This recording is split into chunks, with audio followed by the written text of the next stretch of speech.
Persen menjawab tidak tahu atau tidak menjawab. 5 alasan teratas mengapa responden puas dengan kinerja Prabowo. Pertama, 17,5 responden atau 17,5% responden puas terhadap pemberantasan korupsi. Kedua, 15,6% responden puas karena Prabowo sering memberi bantuan. 11% karena program kerja bagus. 10,5% puas karena kinerja bagus, sudah ada bukti kerjanya. 9,7% responden puas karena Prabowo tegas, berwibawa dan berani, serta 8,4% responden puas terhadap program makan bergizi gratis. Nah, kalau ditanya apa yang membuat mereka puas, ini terutama yang puas tadi yang kita tanya, itu alasan utamanya adalah memberantas korupsi. Ya. Nah, ini relatif baru ya. Sebelumnya Pak Prabowo umumnya dianggap tegas sebagai faktor yang membuat dirinya dipersepsi baik atau puas ya di mata pemilih.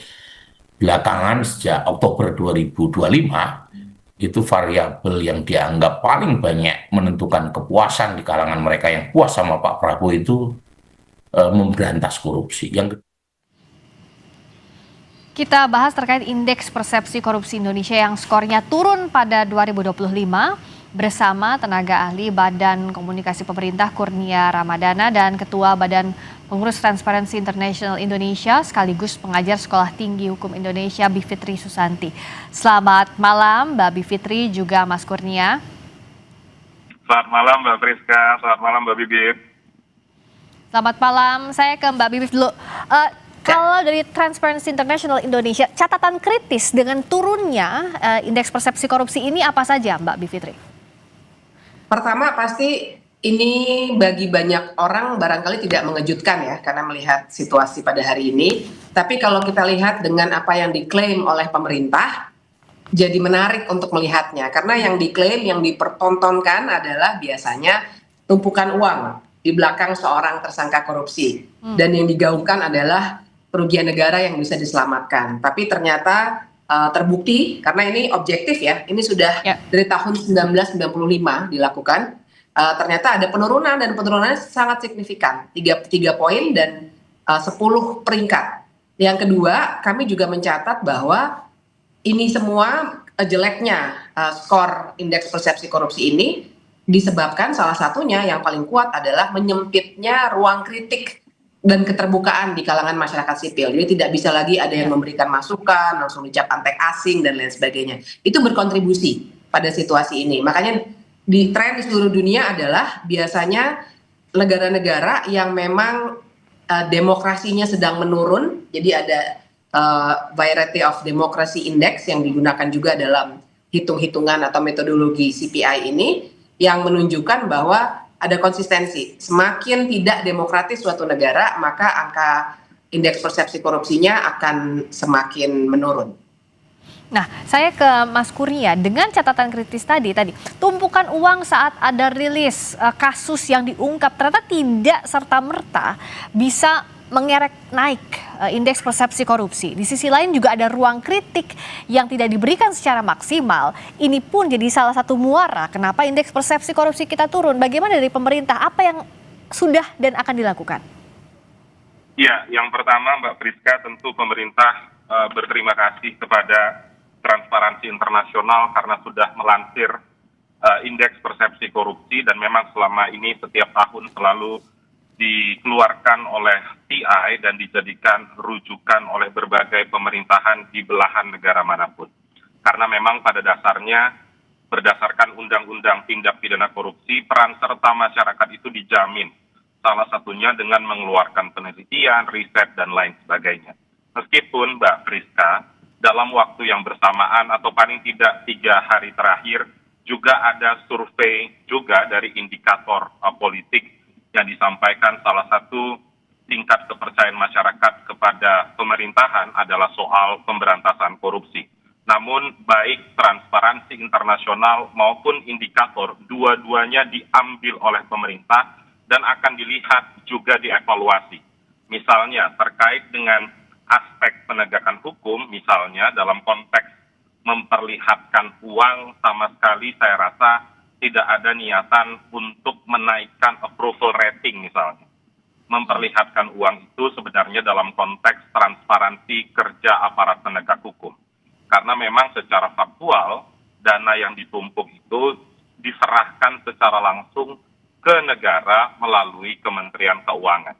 Dan juga dalam hal ini, pemerintah juga penting menyampaikan progres kerja penegakan hukum.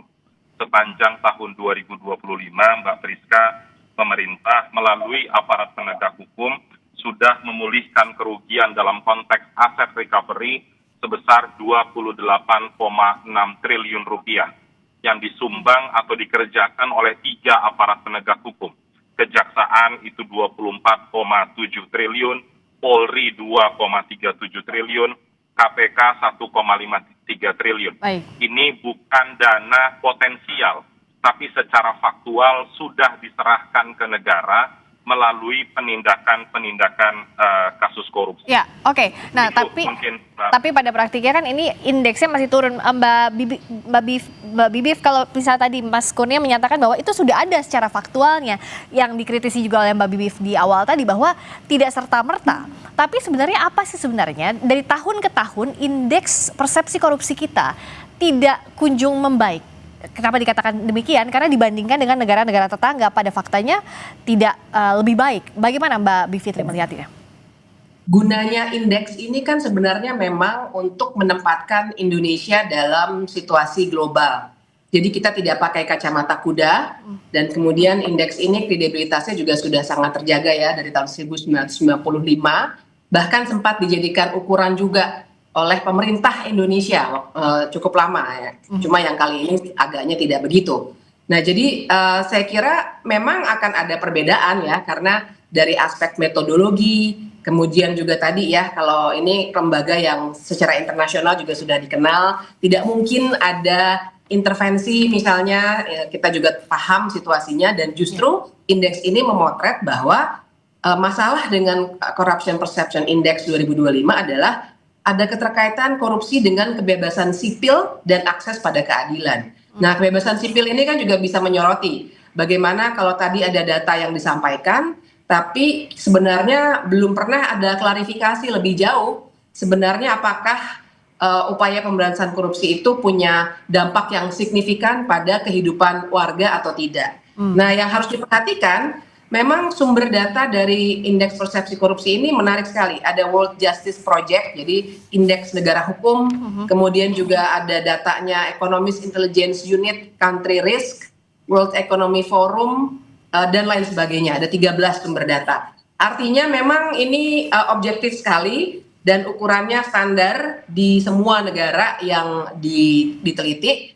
Jadi silakan diperbandingkan secara metodologi, tapi saya kira kan hari-hari ini kita bisa melihat bahwa secara kasat mata kita sebenarnya sudah bisa melihat menurunnya good governance, nepotisme di mana-mana ya, mulai dari deputi gubernur BI dan lain sebagainya. Tapi kan belum, secara internal kita susah sekali untuk mengkritik karena langsung dicap antek asing. Nah, jadi kelihatan bahwa indeks seperti ini salah satu gunanya sama dengan pemeringkatan lembaga keuangan internasional, seakan-akan bisa memberikan pandangan yang objektif dan mudah-mudahan bisa lebih didengar, karena ternyata kalau kita yang mengingatkan dianggapnya angin lalu begitu ya, bahkan antek asing. Nah, ini yang kita harus perhatikan, bagaimana kredibilitas dan metodologi suatu survei yang akan bisa dibandingkan sehingga kita bisa punya pandangan yang lebih objektif.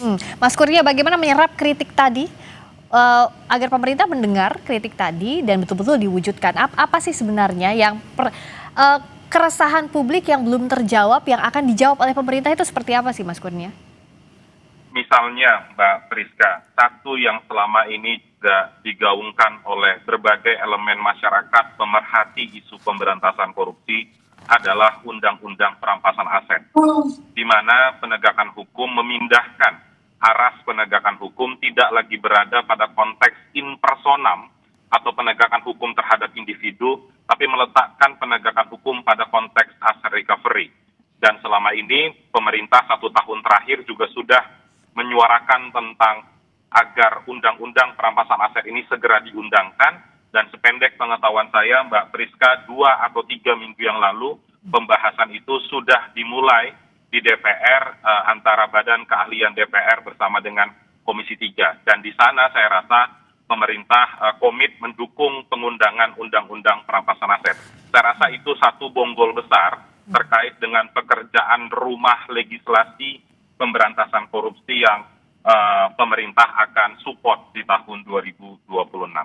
Itu Mbak Priska. Apakah bisa dikatakan sebagai salah satu good move dari pemerintah, Mbak Bivitri, dengan RUU perampasan aset misalnya?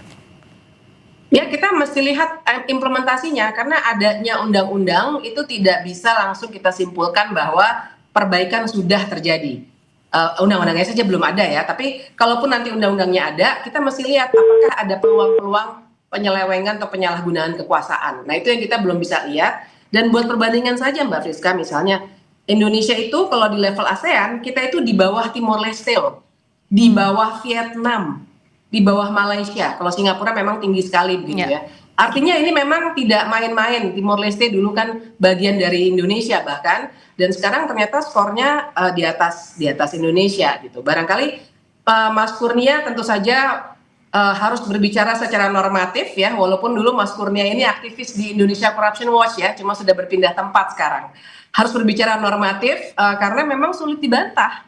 Karena indeks ini sesuatu yang bahkan ditunggu-tunggu biasanya untuk mendapatkan ukuran-ukuran objektif. Jadi sekali lagi kalau pertanyaannya mau bikin undang-undang dan lain sebagainya, saya kira tidak akan bisa menjawab secara serta-merta. Kita sambut saja dulu, tapi kita jangan cepat terharu begitu, tetap skeptis untuk melihat nanti pelaksanaannya seperti apa.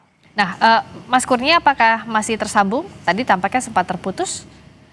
Oke, masih terputus. Jadi kalau Mbak Bivitri lihat, tadi kan kalau pemerintah ada RUU perampasan aset. Untuk menuju ke indeks persepsi korupsi yang lebih baik tentu ada banyak PR. Kalaupun tadi ya RUU perampasan aset yang beberapa waktu terakhir ini masih mandek, apa yang publik bisa awasi agar nanti tidak ketok palu baru ribut seperti beberapa poin sebelumnya yang sempat kita bahas, undang-undang yang pada akhirnya juga tidak diterima oleh masyarakat sipil, kan ada beberapa hal yang dianggap tidak menampung aspirasi masyarakat. Nah, apa yang harus dilakukan? Misalnya soal RUU perampasan aset saja. Iya, untuk RUU perampasan aset ini kan yang masih harus kita awasi adalah bagaimana dengan penegakan hukumnya. Dalam hal ini begini, nanti kan kalau ada undang-undang perampasan aset, maka aset itu bisa disita tanpa ada kasus korupsinya harus jalan duluan dan inkrah duluan gitu ya, berkekuatan hukum duluan, tidak perlu. Jadinya seakan-akan itu kasusnya perdata. Tapi artinya itu akan dijalankan oleh Kejaksaan Agung sebagai pengacara negara. Ya. Nah, artinya kita tahu ada masalah reformasi juga yang belum selesai di semua aparat penegak hukum kita. Misalnya ini yang harus kita perhatikan karena aset koruptor pasti luar biasa besarnya dan artinya transparansinya harus luar biasa dan kita semua warga harus bisa mengawasi kalau ada penyelewengan. Itu PR besar memang Mbak Friska. Dan singkat Mbak Bivitri, sayang sekali Mas Kurnia tadi sudah terputus komunikasinya. Tapi yang jelas apa yang ingin dititipkan kepada pemerintah untuk serius menyikapi indeks persepsi korupsi Indonesia, karena yang kita inginkan tentu kan angkanya semakin baik tahun ke tahun. Ya, kita kan pernah punya yang cukup tinggi dulu 2019 dan itu dikarenakan sebenarnya salah satunya karena kita punya lembaga yang independen seperti KPK. Okay. Nah, jadi barangkali kalau memang harus dibuatkan pesan pendek, pertama tentu saja tolong janganlah jadikan pemberantasan korupsi sebagai upaya untuk menghukum lawan-lawan politik, jadi politisasi korupsi. Kemudian yang kedua juga itu civic space atau kebebasan berpendapat, bila kita bisa mengkritik, memberikan masukan, ada korupsi di berbagai tempat, itu harus dibuka luas. Jangan ada ancaman dan intimidasi pada masyarakat sipil. Tanpa itu semua, ya ini saya kira tidak akan bisa lebih tinggi lagi ini indeks persepsi korupsi ini, Mbak Friska. Terima kasih Mbak Bivitri Susanti sudah bergabung di Sapa Indonesia Malam. Sebelumnya ada Mas Kurnia Ramadana juga yang saat ini menjadi tenaga ahli utama Badan Komunikasi Pemerintah. Mbak Bivitri, terima kasih. Selamat malam. Sampai ketemu lagi. Terima kasih. Berikutnya saudara, kami kembali dengan sorotan lainnya. Masih di Sapa Indonesia Malam. Kebakaran lahan membuat kabut asap semakin meluas di Mempawah, Kalimantan Barat. Usai jeda.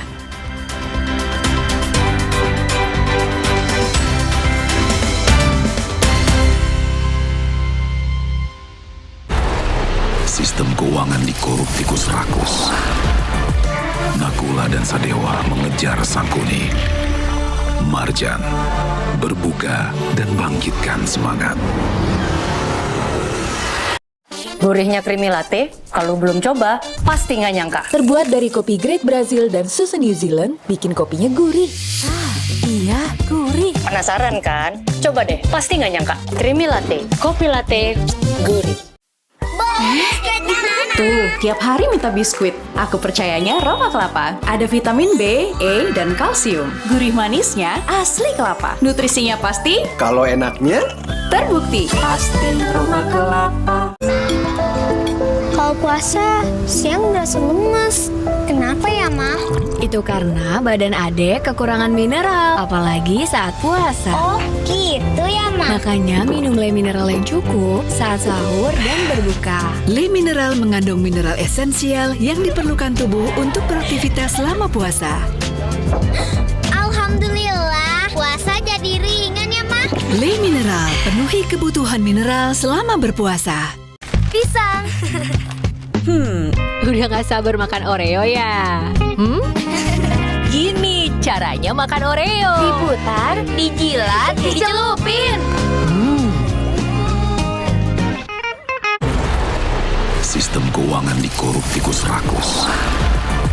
Nakula dan Sadewa mengejar Sangkuni. Marjan berbuka dan bangkitkan semangat. sepanjang Ramadan, siapkan tubuh dengan 3 botol Aku Viva. Setara 2 liter air diminum dari buka sampai sahur.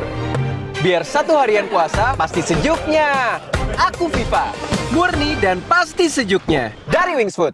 Oma Opa, Happily Popok Celana Dewasa 3-in-1 ada